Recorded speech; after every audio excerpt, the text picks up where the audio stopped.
picture this. You've got a massive meeting coming up, Oh, yeah, the big pitch. right? Maybe you're pitching a new client or, walking into an interview for that dream job. Or honestly, maybe you're just trying to convince someone to take a chance on you. We've all been there. Exactly. So what is the very first thing you do? You polish up the resume, you gather up all your certifications, your awards, your past victories. You build the armor. Yes. You stand in front of the mirror and you rehearse this perfectly competent, flawless pitch. You put on that professional armor, this incredibly polished mask of absolute expertise. Because you want to prove, like, beyond a shadow of a doubt that you are the smartest person in the room. Right. But what if that exact instinct, that perfectly polished mask of competence, is the very thing destroying your ability to actually build trust? It's a scary thought, but it's so common. It really is. What if the armor you're putting on is actually repelling the exact people you were trying to connect with? Well, that is the mission of our deep dive today. And we have some amazing source material for this. We do. We are looking at this brilliant piece of writing by Chris Arnold. He's the founder of The Brand Within. And the piece is bluntly titled, "Nobody Cares About Your Credentials." Such a great title. I mean, it doesn't pull any punches. Today, we're going to completely deconstruct the myth that people hire you or trust you based on your flawless expertise. We're going to prove that real, unshakable trust actually demands the exact opposite. It demands transparency. Transparency, vulnerability, and character over competence. Yeah. Okay, let's unpack this, because while the author targets this piece primarily at real estate agents, the underlying psychology applies to literally anyone trying to win another human being's trust. No, absolutely. It's universal. Right.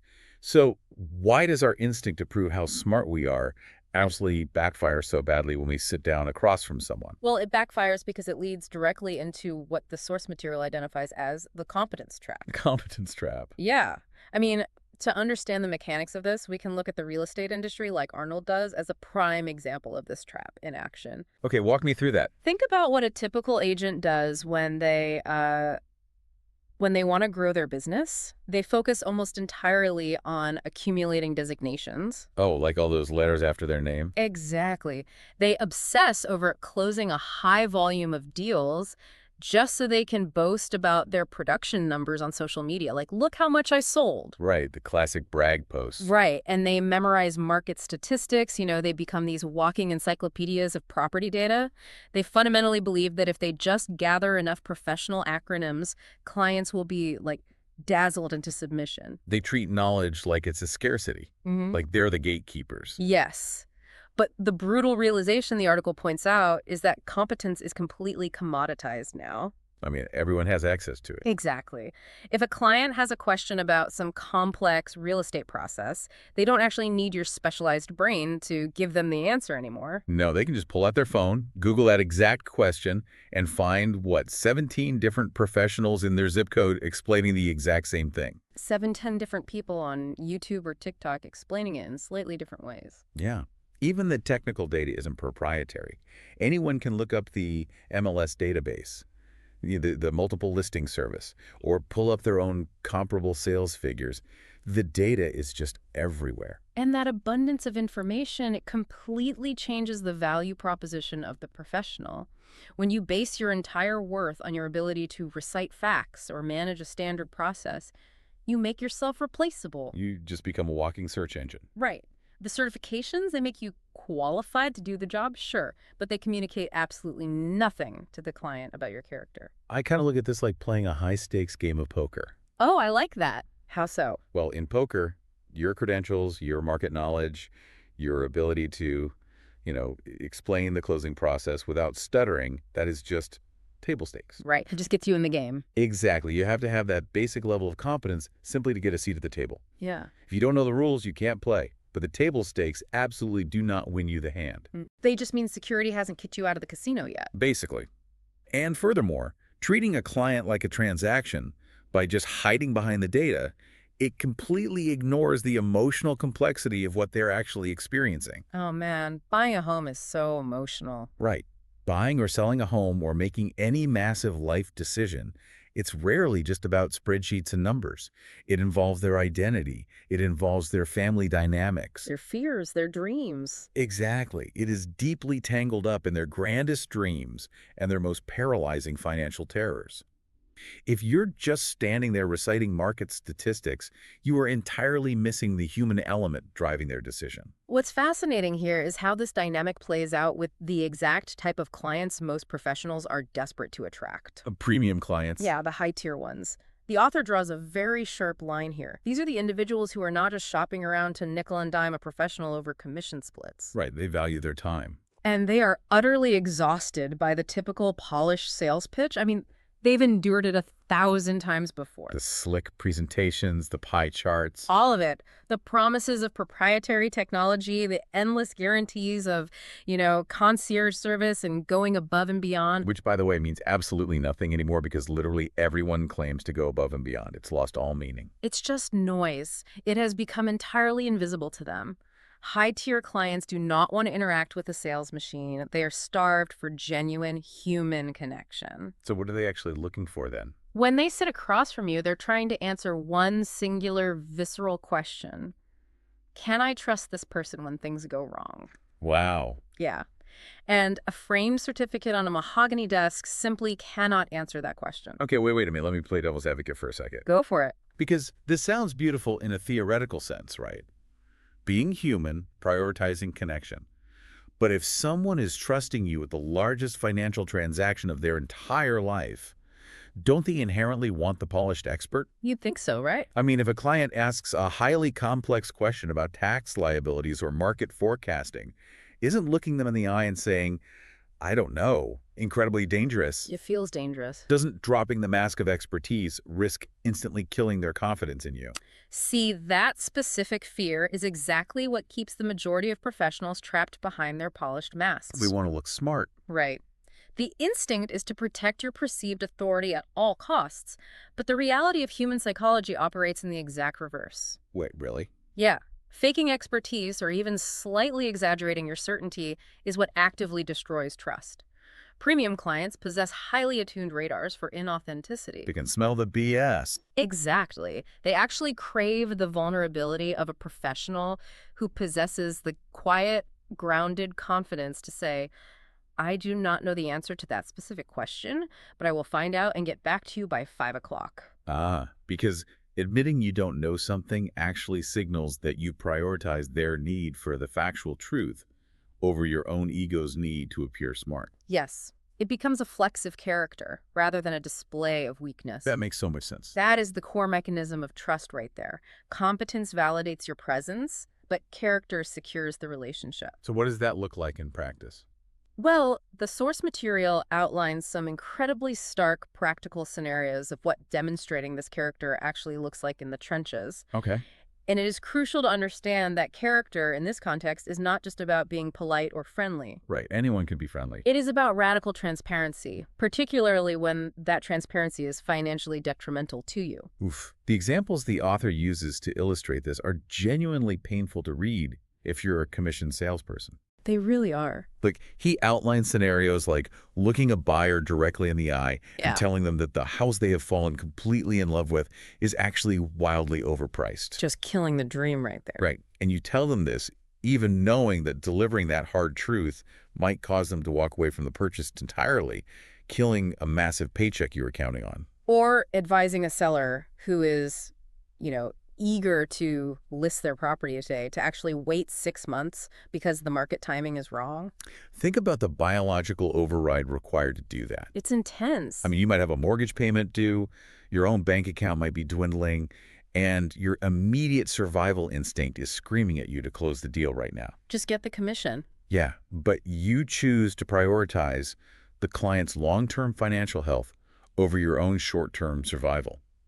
That is the ultimate test of integrity. It really happens in those quiet moments, when your own needs are in direct conflict with the client's needs, and you choose the client anyway. And the source also stresses that character is revealed through absolute consistency. Yes, the consistency is key. It's the integrity you demonstrate when the high-paying client isn't looking. Like treating the home inspector, the appraiser, or the junior assistant with the exact same level of dignity and respect that you shower on the million-dollar client. Oh, people notice that. They always notice how you treat the receptionist. Exactly. It means showing up as the exact same authentic human being, whether you are advising a young couple scraping together a minimum down payment, or a wealthy investor dropping millions in cash. Because that consistency, you just can't fake it over a long period. People eventually reveal who they are. Here's where it gets really interesting for me, though. The text dives into the actual strategy of how you communicate this character to a brand new client who doesn't know you yet. Right, because you can't just say, trust me. Yeah, you obviously cannot just walk into a pitch meeting and announce, "Hello, I have impeccable character and I treat everyone equally." That just sounds like more desperate sales rhetoric. Exactly. So instead, the author suggests a highly counterintuitive tactic. When you're attempting to win someone's trust in a pitch, you should share the story of a deal that fell apart, specifically because you advised your client to walk away. It completely upends the traditional playbook. It really does. Instead of leading with a highlight reel of your greatest victories, you are weaponizing a perceived failure. Think about the immense courage required to execute that strategy. You sit down with a prospective client, someone you desperately want to hire you, and you say, "Before we talk about your goals, let me tell you about a massive deal I lost last year. It's such a hook. Let me walk you through exactly why it fell apart, why I advised my client that it was a toxic situation, and why I would make the exact same decision to kill the deal today." It's so powerful. You're using a lost commission, a literal failure on your record, as your ultimate proof of value. Yeah. It completely short-circuits the standard expectation of a pitch meeting. And it works because it provides unfakeable proof of your integrity. I mean, you are tangibly demonstrating that your values are non-negotiable. Right. You're establishing boundaries by being totally transparent about the kind of transactions you simply will refuse to participate in. To a client who is secretly terrified of being manipulated or taken advantage of by a slick salesperson, that level of vulnerability is profoundly magnetic. It signals safety. Exactly. It signals safety. But implementing this requires something much heavier than just memorizing a new script. Yeah. We are not talking about a clever marketing hack to manufacture social proof here. No, not at all. If you attempt to fake being vulnerable, if you tell a manufactured story about a lost deal just as a sales tactic, the client's subconscious bullshit detector will go off immediately. Oh, for sure. And if we connect this to the bigger picture, this is where the source material transitions from a practical business strategy guide into profound philosophical territory. It really takes a turn. It does. Yeah. Stripping away that polished mask and genuinely leading with character requires deeply uncomfortable internal work. It demands a level of self-awareness that most professionals actively avoid. That stood out to me so clearly. Reading this material, there were entire sections where it felt less like a professional development guide and more like a mandate for deep personal therapy. Oh, 100%. Because the two are inseparable if you want to operate at the highest level. You can't have one without the other. Exactly. To actually execute this strategy of radical transparency, you must be willing to ruthlessly examine your own hidden motivations. You have to aggressively confront your blind spots. Which is not fun. It's terrible. You must be willing to sit in silence and ask yourself highly uncomfortable questions like, do I actually understand why I become defensive when a client challenges my advice? Or am I unconsciously steering this client toward a specific decision simply because I need the commission to cover my expenses this month? It requires identifying your own internal triggers. Because if you do not understand the mechanics of why you react a certain way under pressure, you have absolutely zero chance of maintaining your integrity when the pressure spikes and no one is there to hold you accountable. Right. You will just default to self-preservation. Yeah. And I love how the author anchors this entire psychological framework with a concept from Socrates. Yes, the desire to appear. Exactly. The text contrasts our modern desire to appear with the reality of who we actually are. That desire to appear is the mask we've been talking about. It's exhausting just thinking about it. It is the relentless, exhausting impulse to appear successful, to appear wealthy, to appear flawless to the outside world. And that phrase, the desire to appear, is such a piercing diagnosis of the modern professional landscape. I mean, we spend immense amounts of cognitive energy managing our appearance. Oh, totally. The flawless LinkedIn personas. Right, the carefully edited success stories. We are terrified of letting the cracks show because we mistakenly believe the cracks make us unhireable. But they actually make us human. Yes. But the reality is that maintaining that flawless appearance requires so much bandwidth that it builds an invisible, impenetrable wall between you and the very client you are trying to serve. Wow. And to further drive this point home, the material pairs that Socratic concept with a very heavy perspective from Helen Keller. That was a powerful quote. She wrote that character cannot be developed in ease and quiet. She stated that only through the experience of trial and suffering can the soul be strengthened, ambition inspired, and success achieved. Dropping a quote about trial and suffering into a document aimed at real estate agents and business professionals it's a bold move. It really is. But it underscores the reality that trust is not a downloadable skill set. You can't just watch a webinar on it. No, you cannot buy a weekend course on vulnerability and suddenly possess unshakable character. Character is the byproduct of genuine, hard-won self-knowledge. You literally have to go through the fire. You have to live it. You have to experience the agonizing pain of losing a massive deal because you chose to tell the truth, survive the financial anxiety of that loss, and realize that your integrity remained intact. And that survival process is the biological mechanism that builds the quiet confidence premium clients are so desperately looking for. A framed certification on your office wall cannot prove that you have endured that process. Nope. A spreadsheet of your quarterly sales numbers cannot demonstrate that you have done the uncomfortable, solitary work of becoming someone genuinely worthy of a stranger's trust. Earning trust is an ongoing, lifelong process of internal refinement. It is never a static pitch. Never. So we have thoroughly established the theory here. We know the mask of competence is a trap that commoditizes you. We understand that radical transparency and vulnerability are the actual engines of trust. Right, we've got the foundation. And we've explored the deeply uncomfortable internal work required to maintain that integrity. But let's bring this all the way down to the brass tacks of the competitive cutthroat real world. Let's do it. Because I found a data point in the source material regarding how this actually plays out for the industry's absolute elite. And it completely shattered my assumptions.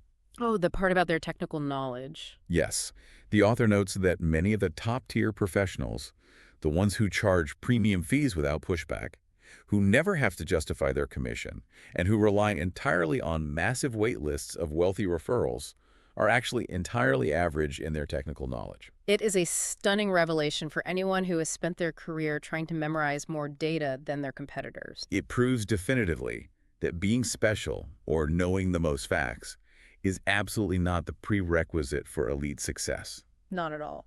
The people at the very top of the food chain did not get there by outstudying everyone else on technical contract law or market forecasting. Technical skills peak early, but character scales infinitely. That's a great way to put it. So what does this all mean? It means that trying to be the smartest person in the room is a losing battle. Being different is the only strategy that actually moves the needle. Right, and you do not make yourself different by accumulating a longer list of credentials than the professional across the street. Exactly. You make yourself different by shifting your entire posture. You transition your pitch from, look at my resume, here is a list of all the technical things I can do for you, to a profoundly more powerful stance. Which is? Here is exactly who I am. Here are my non-negotiable values, and whether we are a good fit to work together depends entirely on whether you align with those values. Operating from that posture demonstrates incredible leverage. It is powerful precisely because it is devoid of neediness. Yes, no desperation. When you pitch your character rather than your competence, you are no longer begging for a transaction. You are inviting the client into a partnership based on mutual trust and shared values. That lack of desperation is what cuts through the overwhelming noise of a crowded market. Absolutely. It is the exact mechanism that causes a high-net-worth client to choose you over the 17 other equally competent, equally qualified professionals they interviewed that week. It really is a liberating realization. I mean, you can finally let go of the exhaustion of trying to be the smartest, most flawless person in every room. Just take a breath. Yeah. You just have to commit to being the most honest, the most self-aware, and the most fiercely protective of your client's interests. And this raises an important question, though the author does not let the reader off the hook easily. He closes with a very sharp, unavoidable warning about the choice every professional faces. The challenge. Yes, he issues a direct challenge. Are you actually willing to do the internal work required to become someone truly worth trusting? Because it's hard. Because if you dismiss this philosophy as too soft or too abstract, and you prefer to hide behind your lead generation software and your polished closing scripts, you must accept a harsh reality. Someone else won't. Right. There is someone else in your market who is willing to do this difficult internal work.